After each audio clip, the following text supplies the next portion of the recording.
Hello, everyone. Welcome to this week's episode of Weekly Hyperfixations. Your homie, me, Riot, is now 24. So that happened. It's been a pretty busy week for me, understandably so. But we got a lot to get through today. In terms of my birthday that happened this past week, the big present I received is my brother got me a copy of one of the production draft scripts for Spider-Man 2 2004, which is my favorite movie. And it was really cool because I'd never seen this version of the script before, and I now get to study it. So that's super cool. Also, I believe I said I was going to comment on the theater meeting I had. It went really well. I'm really excited. The director is also a professor at the local college, so he very much is easy to work with regardless of, like, some people in the group were like early 20s, and then we have up until I don't want to call her elderly because she doesn't seem that way, but this guy's very easy to work with regardless of how old you are, which is great. It also seems like a very fun group and a very fun play, and I also may be auditioning because Prop Master isn't as intensive of a backstage role. At least not for this one, considering we probably have a lot of things in the prop closet already. So, moving on from personal things. This week was the rise in popularity of the fundraiser shirt that says "Protect the Dolls." If you don't know, that's referring to protecting trans women. And a certain wizarding book author came out of her mold-infested house to comment on it, because of course that happened. But it was honestly very funny because she didn't even handle it well.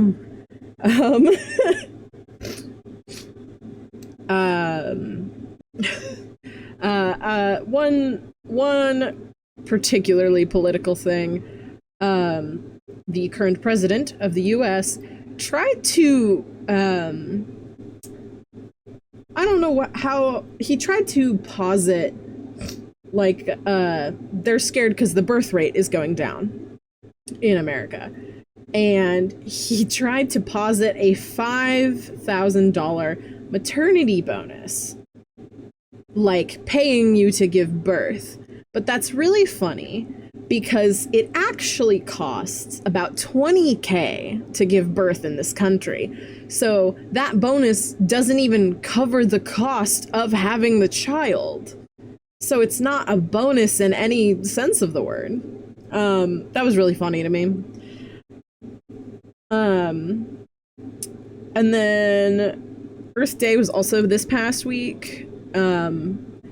Here's your daily reminder that generative AI is melting our only home, and it's doing so at an accelerated rate. An example I saw was that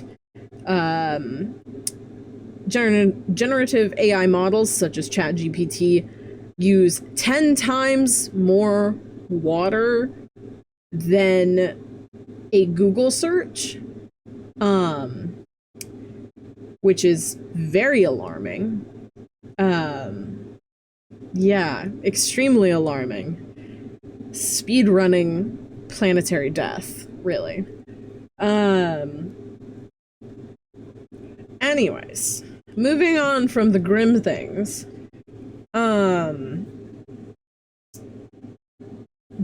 There's a new Jellybox art.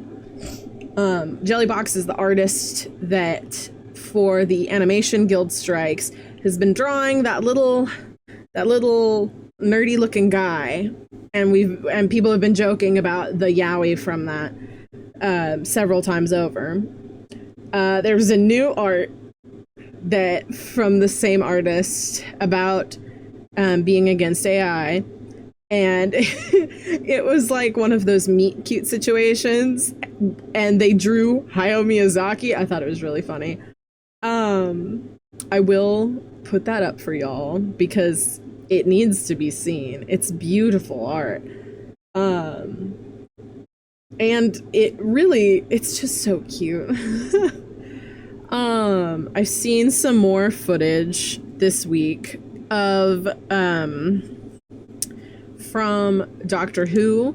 Alan Cumming has a new role in Doctor Who. He has had a physically on stage role or on camera role before in a previous episode where he was, I want to say James the First, but in this recent season he is the Lux, I believe, and is as that is a 50s, 60s style animated character called Mr. Ring-a-Ding-Ding. And I saw a clip of the episode past the advertisements.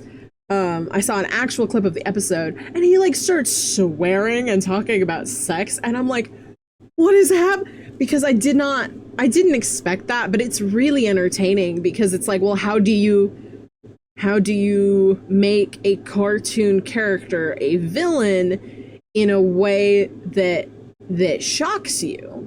Because usually, you know, they will be dressed more like a villain, or they will look more like a villain in general. They'll be like angrier, have darker color schemes.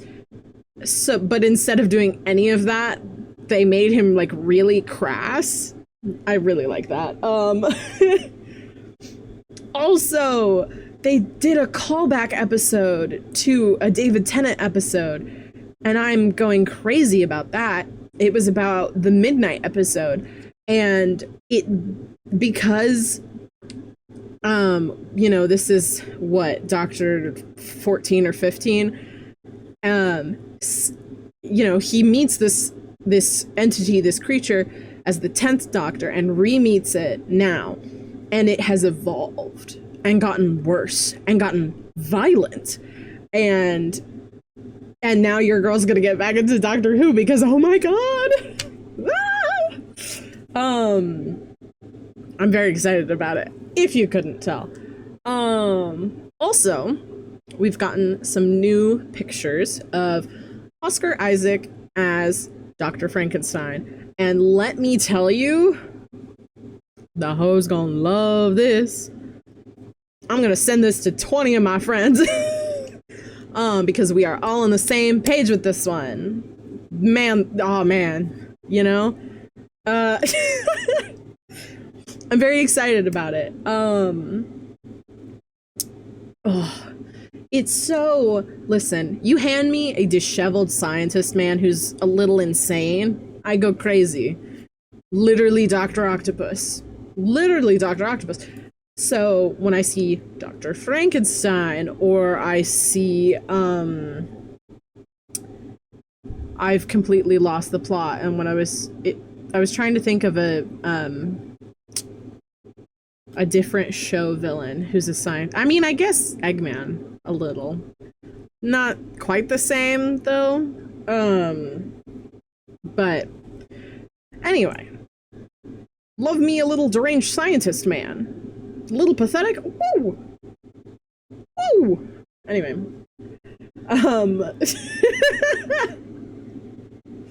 Okay. This next thing is literally just a silly little tangent. Someone on Spotify made a playlist called, I think it was just called Roulette, or like Anxiety Roulette or something. And it was 6 songs on the playlist, of course. Standard barrel roulette. And it was 5 Somebody That I Used to Know by Godier, and 1 Anxiety by Doechii. And I thought that was really funny. It'll train you to tell them apart by ear. So I thought that was really silly, and really wish people would pay more attention to songs that sample other songs. Like, we all know Baby No Money's Check samples the song that was used for the George Lopez theme song for that show. That tells you how old I am, I guess. Woo, that's one of the few things that I know that tells you how old I am. But I thought that playlist was really good. And I think it's a silly little game to play with your friends. And of course you put it on shuffle. Also, literally watched it today. Megan Thee Stallion's new song, Whenever. I really like it. The music video is really funny. Also, she's just so good at the visual aspect.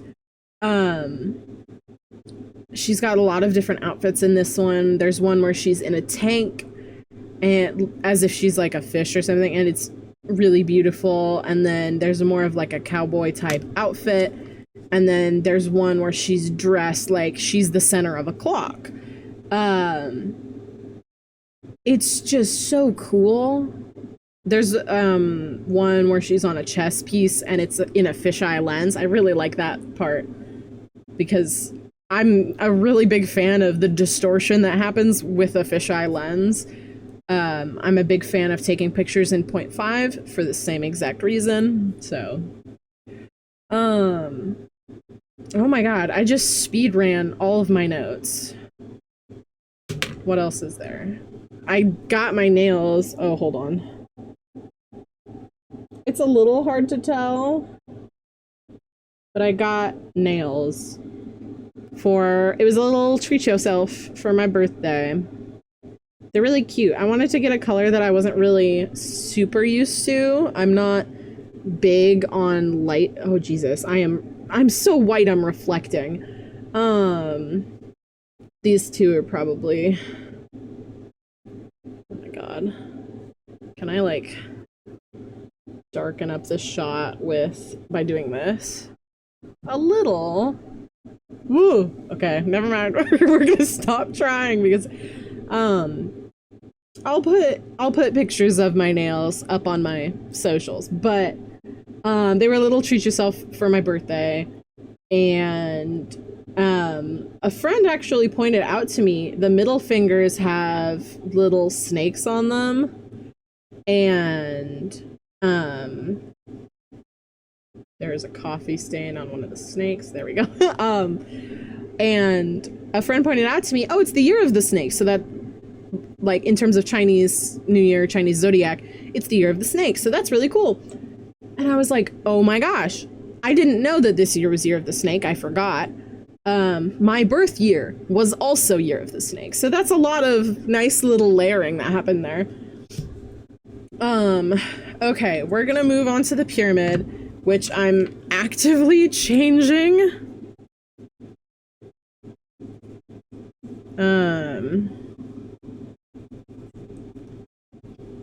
We're gonna move you over here, and then you are gonna be... I don't know how to spell his name, but I know what his name is, so... Okay. So, first up on the pyramid is just gonna be Kurt Wagner, Nightcrawler. My brother got me a little mini fig of Kurt that someone made, and it's a resin print. It's a 3D resin print, and I get to paint that. I would get it out, but it's on a high shelf so that it doesn't break, basically. But I'm very excited for it because I've never painted a mini, and my partner does it all the time, but not with minis, but with bigger figures. And now I have an excuse to do one. So I'm very excited about that. I'm hoping that I'm okay at it. I'm a little nervous about it because he's so tiny. Like, I think I genuinely have to use the pointy bit of a needle to paint his eyes, because that's how little his eyes are. Also, it's insane how much detail they got on a resin figure with him being so tiny. It must be a very, very expensive resin printer. Anyway. Kurt Wagner's on the pyramid because he's my little Pookie and I love him. He's my favorite X-Men character, so Otto gets props for that. Next up on the pyramid is Alan Cumming because, hey, when you get on Doctor Who, there's so many people have been on Doctor Who. So many British actors I know I've seen in Doctor Who. Anyone from any European actor, really, that's been in British media, probably been in Doctor Who. But my favorite actor got in twice. So I'm very excited about that. Also, again, with Mr. Ring-a-Ding-Ding, that is so fun. And giving him the juxtaposition also of when he was James the First, it was more of like he's royalty. He has to be a little more proper. But as Mr. Ring-a-Ding-Ding, he can just be so openly crass that, like, even though it's not like I'm not used to hearing people swear, but seeing it so blatantly on a TV show like that jump scared me a little. And I'm likely going to go and get caught up with Doctor Who again, literally just because of this. So that's why Alan Cumming's on the pyramid. Next up on the pyramid, in this same exact fashion, is Nishuti, who is the current Doctor. I haven't watched Doctor Who in quite a while. I believe the last Doctor Who episode I watched, I think I was a couple episodes into Peter Capaldi's run as the Doctor. So it's been a hot minute. And Nishuti on his own, I'm like, I need to get back into the show. I need to. And then it just got really solidified with my favorite actor, Alan Cumming, being in an episode, doing a callback to my favorite Doctor, being number 10 being David Tennant, having a little special with David Tennant that has him as the 14th, as like a little silly in there. They're just really cooking. They have Disney money now, so they're really cooking. So thank you to Nishuti for being the reason I'm getting back into Doctor Who. Shout out. Next up on the pyramid is Megan Thee Stallion. It is because of her music video Whenever. This is one of those days where I did the top half of the pyramid well before I did the bottom half of the pyramid because I was struggling with it a little bit.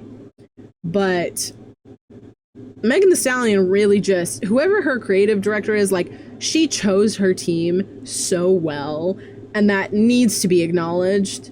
Like, it also needs to be acknowledged, that it's not just her doing all of these things and making all of these choices, but also she is so smart for rolling with the team that she's rolling with right now.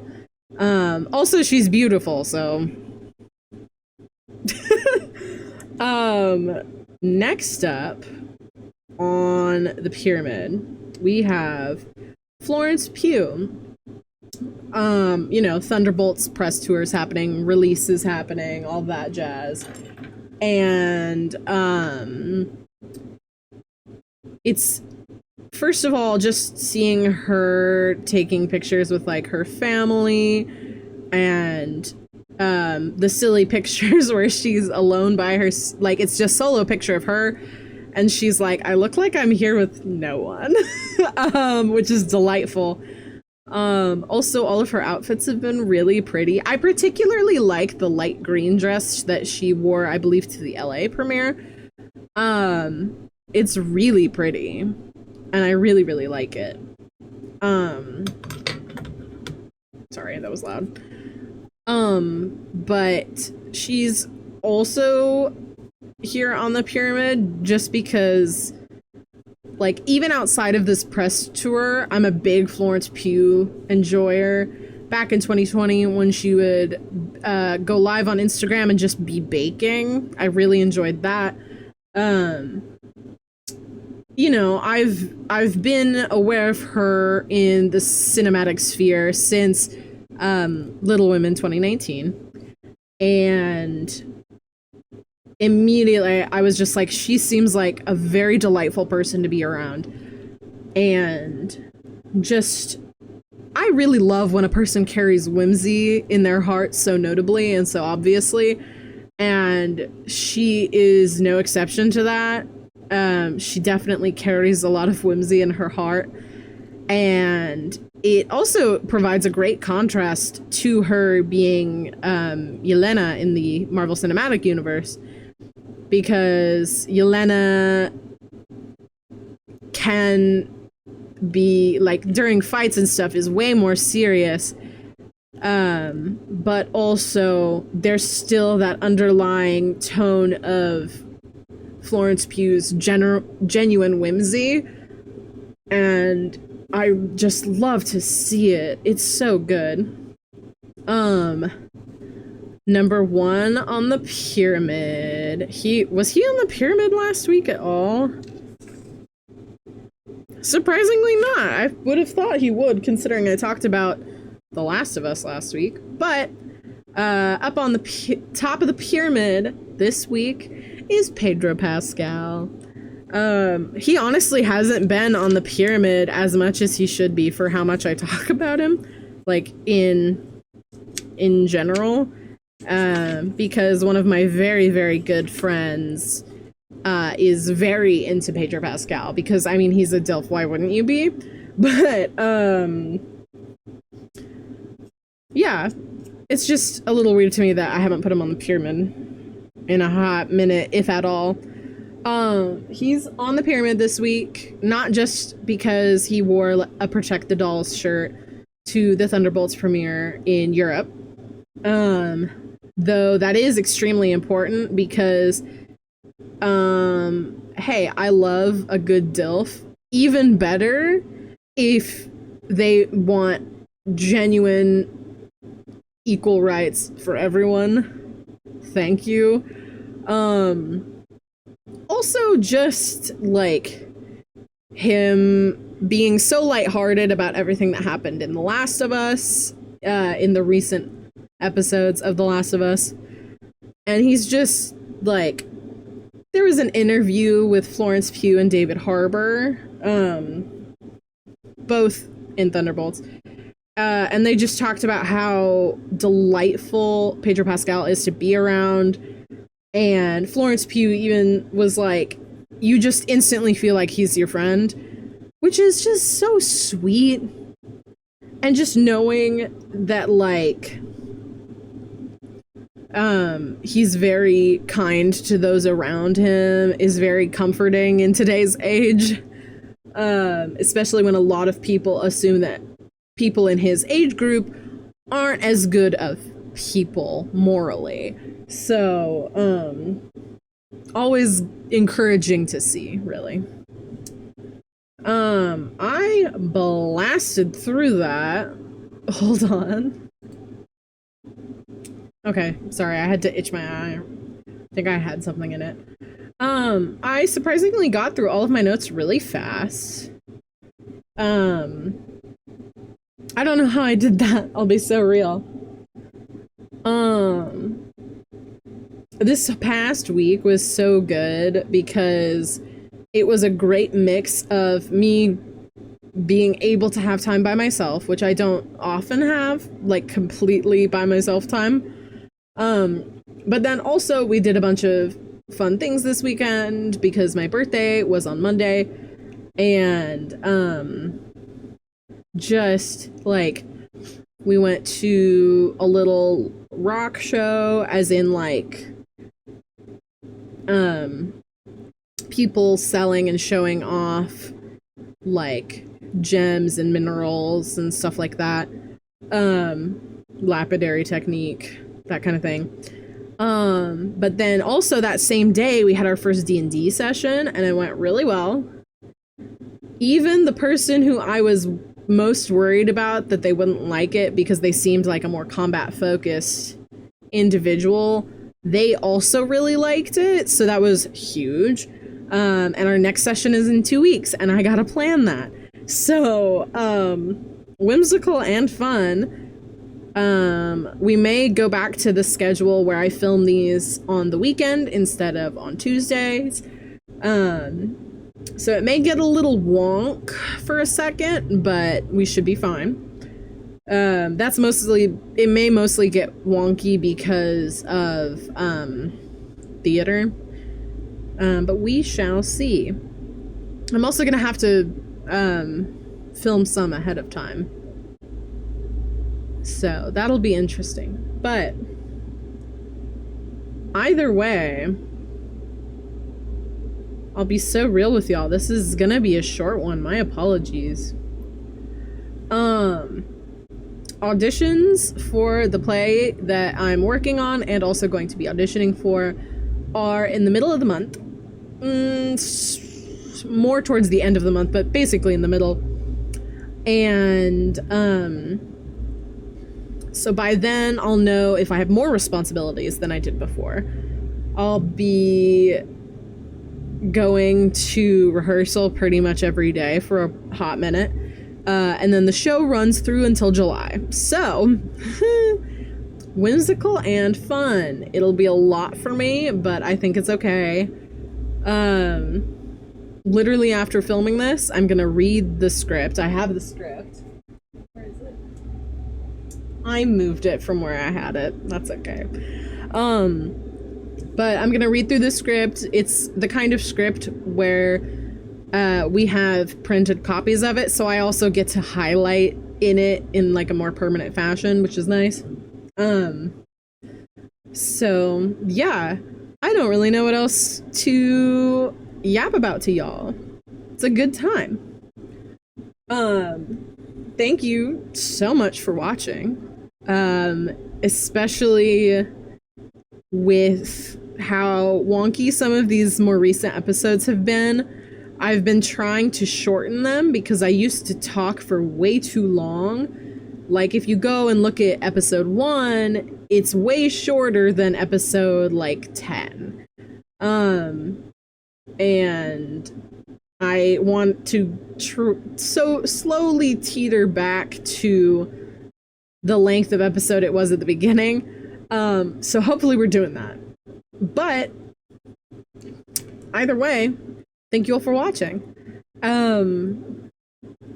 As I always say, it does mean a lot to me because this is genuinely just something I do for fun, and I like tracking all of the different cultural, pop culture, regular culture things every week, because then my channel functionally becomes a log of those different things over time.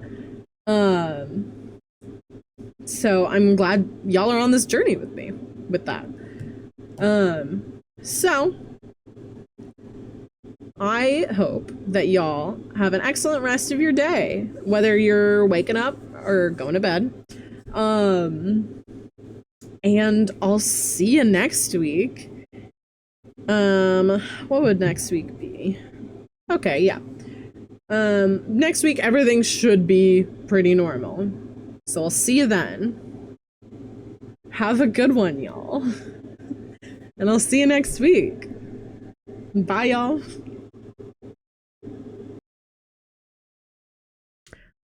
Hey, y'all, it's Editing Talia here. A couple of things, since I had to make a cut in this video, and this video was already a little short. You get a little bonus editor's note. I believe this next coming week is the Met Gala, which is super exciting. I absolutely will be talking nonstop about it next week, I'm sure. Also, I remembered today more about being excited for Avengers Doomsday because of the X-Men, and I remembered that I need to get a work on my cosplay that I wanted to do. My satirical cosplay, if you will.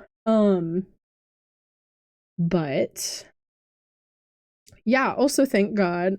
Shout out to me realizing I needed to cut a large chunk of my recording out before I had archery today because I had to end up canceling it to be able to fix this issue. But regardless, you know, also I'm pretty sure this next Saturday is Free Comic Book Day. So very exciting. But yeah, I just wanted to come in here and give a little author's note, give a little editor's note, because it's not an author's note. It's not an author's note. I didn't write anything. An editor's note, because first of all, why not? Second of all, I had to make a pretty big change to the recording I had, so wanted to make sure you guys still got a closer to regular length video this week. Still kind of trying to find a sweet spot for that as well. But yeah, I just wanted to pop in, say hello. I did unfortunately have to take my nails off because I was going to go to archery and I can't have my nails for that. So there's that. But yeah, I hope y'all are having a good one. Thank you for watching. Bye.